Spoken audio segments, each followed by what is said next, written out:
Bom dia a todos. Eu tenho acompanhado as reuniões do plano diretor desde o início, lá em janeiro de 2016, no último ano do governo G. A gente tem participado de quase todas as reuniões. Dá um parabéns à Maura, viu, Maurinha?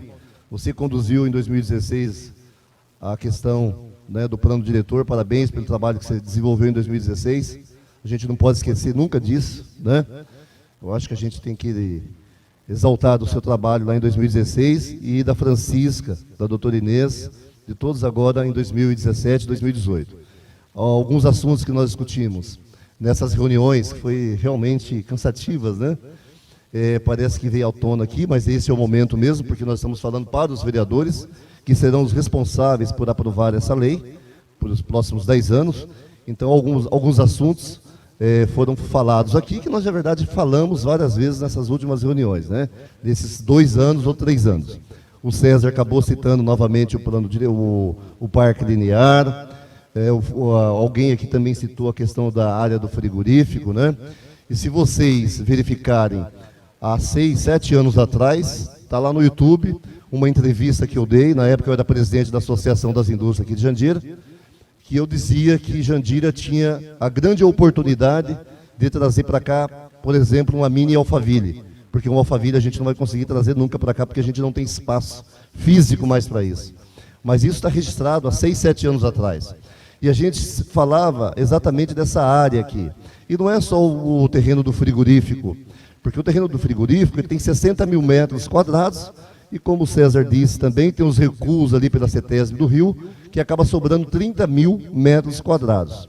O fator que o Rafael pode me corrigir se eu estiver errado, o fator que nós discutimos e aprovamos em última reunião do Concidade, se eu não me engano foi 1,5, ou seja, se você tem uma área de 30 mil metros, você pode construir ali 45 mil metros de construção.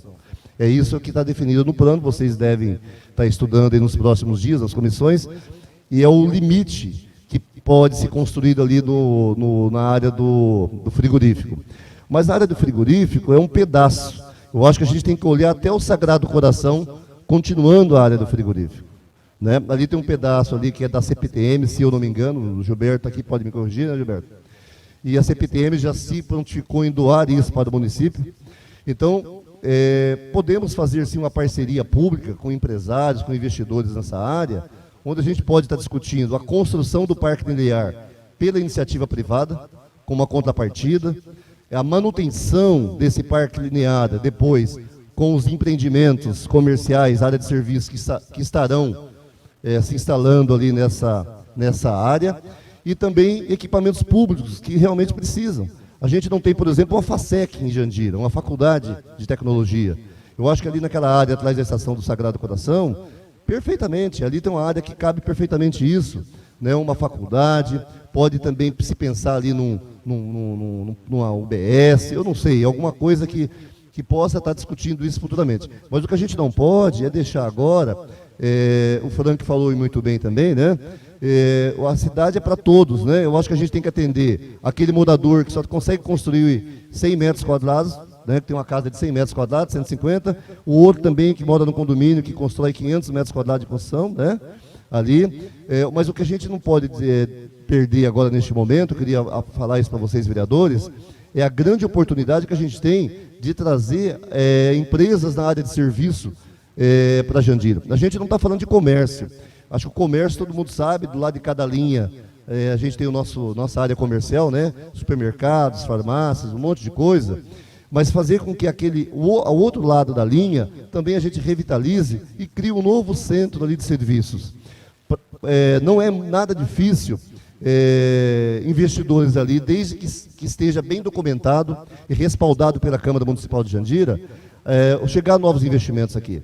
Porque, por empresário, se você construir ali algumas torres, que está determinado ali, se eu não me engano, 6 andares, 7, eu não lembro bem o que foi determinado até as últimas reuniões, é muito benéfico, porque o custo de transporte para o empresário é difícil, e nós temos uma grande vantagem aqui em Jandira, é a questão da mobilidade. Nós temos uma linha, né, a CPTM aqui que circunda a cidade, e que realmente isso ajuda muito em trazer investidores para cá. E a preocupação é a questão do serviço, em gerar emprego. O vereador Zezinho falou em preservação de áreas industriais, e quando você fala, Zezinho, em preservar a área da indústria, que não foi preservada, no caso aqui do Belas Artes, nós estamos falando em preservar emprego. E é isso que a gente discute sempre como empresário. Não estou falando aqui como vice-prefeito, não, mas como empresário mesmo, porque essa é uma dificuldade que a gente tem terrível aqui. Todos esses prédios aqui em frente à prefeitura, provavelmente ali, quando tiver tudo ocupado, deve ter ali mais ou menos 4.000 pessoas morando, né, numa área em que não tem nada. Não tem posto de saúde, não tem uma farmácia, não tem comércio, não tem nada. E vocês imaginam que tem dezenas e centenas de cidades no Brasil, aliás, no estado de São Paulo, que não passa de 2.000 pessoas. Tem cidades com 2.500 habitantes. E só naquela região ali a gente vai ter 4.000 moradores. Então, nós se perdemos. Isso é um custo terrível para a cidade. Infelizmente, a especulação imobiliária chega, compra todo mundo, essa é a verdade. E a pessoa não tem a responsabilidade de enxergar o ônus que ele está gerando para a cidade e para o resto da vida. Porque o empreendedor chega aqui, o construtor, ele investe aqui 15, 20 milhões, né, recebe 50, tem um lucro de 40, e o ônus para a prefeitura fica para o resto da vida, porque você tem que ter creche, você tem que ter saúde, você tem que ter um monte de coisa. E Jandira parece que sempre é o patinho feio da região oeste. Eu participo do fórum, eu sou diretor da Fiesp, e a gente participa do Ciesp em Osasco. Então a gente discute a questão da região, meio ambiente, mobilidade, zoneamento, um monte de coisa. E parece que Jandira é o patinho feio da região oeste, que aqui só tem que ter apartamento Minha Casa Minha Vida, tem que ter os apartamentos simples. Claro, tem que ter, porque tem que atender essa população também, mas eu acho, por que a gente não discute aqui, por exemplo, que a gente tem que ter apartamentos bonitos aqui de 150 metros quadrados, de 100 metros quadrados para cima, onde a gente pode construir esses apartamentos, esses prédios, né?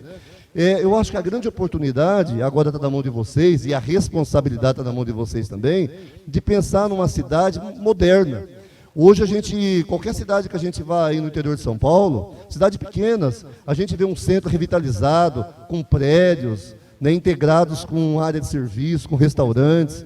E aqui em Jandira não, aquele predinho ali é só da farmácia, aquele ali é só do barzinho, ali é da lanchonete. Então a gente não tem uma cidade desenvolvida.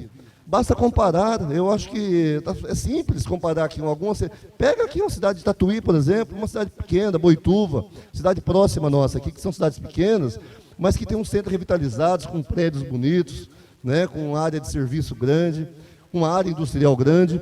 E a última mensagem que eu quero dizer para vocês, é uma mensagem que eu trago da Associação Industrial de Jandira. Hoje eu sou o vice-presidente lá, o Sidney, que é o presidente, para ter muito cuidado e preservar a área industrial do Jardim Alvorada. Né? Eu acho que a doutora Inês, alguém disse aqui no passado, nós tínhamos um plano diretor de 72, 73, na época do Allan Kardec, onde a gente tinha uma cidade muito bem organizada para aquele plano, que tinha 10 páginas, mas 10 páginas bem escrita, onde a linha do trem dividia, que a linha do trem para lá era área industrial, para cá era residencial e comércio.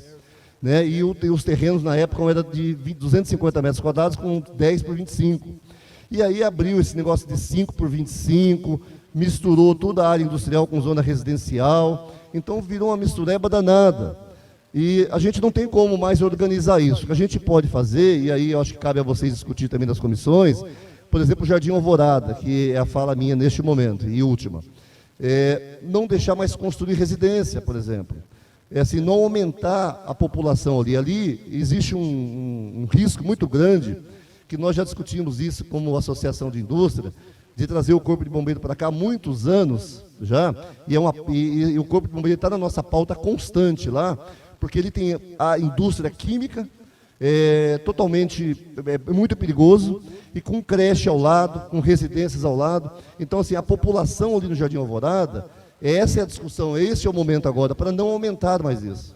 Né? Se tiver que, talvez demore 10, 50, 100 anos, né? Talvez a gente nem vai ver isso. Né? Com certeza a gente não vai ver. Mas com o passar dos anos, fazer com que aquela região se torne cada vez mais industrial. Nós, hoje, fazendo uma continha muito simples, essa região aqui que o Franklin disse, e outra pessoa disse aqui, não lembro quem, que era ZUP 1, onde tem os prédios aqui, né, do Belas Artes, perto da prefeitura, você pode ter certeza, nós teríamos hoje mais ou menos ali uns 1.000 empregados, umas 1.000 vagas de emprego só aqui se tivesse área da indústria, fora a receita que estaria trazendo para a Prefeitura de Jandira, né? E abriu mão, né, para o IPTU, que realmente é pequeno. Apesar do IPTU em Jandira, eu considero caro, se você comparar, por exemplo, a Barueri, mas ainda não se compara ao ISS, por exemplo, que se vocês discutirem aqui, de deixar, por exemplo, disponível essas áreas últimas que nós temos aqui, para chegar à área de serviço. Porque a ISS e o retorno não vai para o governo do Estado, volta um pedaço, que é o ICMS, os impostos federais. O ISS é direto no caixa da Prefeitura. Então e é 100%, ele não vem prorrateado, ele não vem dividido, e ele não vem um ano depois, é na hora, é todo mês. Então a área de serviço é importantíssima. Nós temos um exemplo aqui na nossa região, Osasco. Osasco, na década de 70 e começo de 80, era uma cidade tipicamente industrial, que chegou à área de serviços, shoppings, tudo, e é uma cidade que cresceu demais. É uma das maiores, e talvez a maior do estado de São Paulo, junto com Campinas e Guarulhos. Então, esse momento é a discussão, é a responsabilidade de vocês, né? Fazer com que a cidade realmente atenda a todo mundo, como o Franklin disse muito bem, né?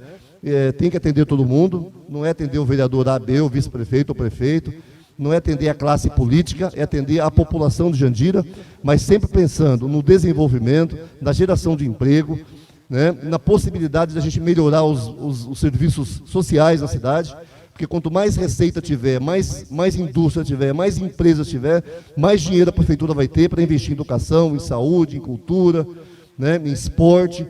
É assim que funciona a economia de uma cidade. Não tem jeito. Tá bom, gente? Fico por aqui. Obrigado, viu?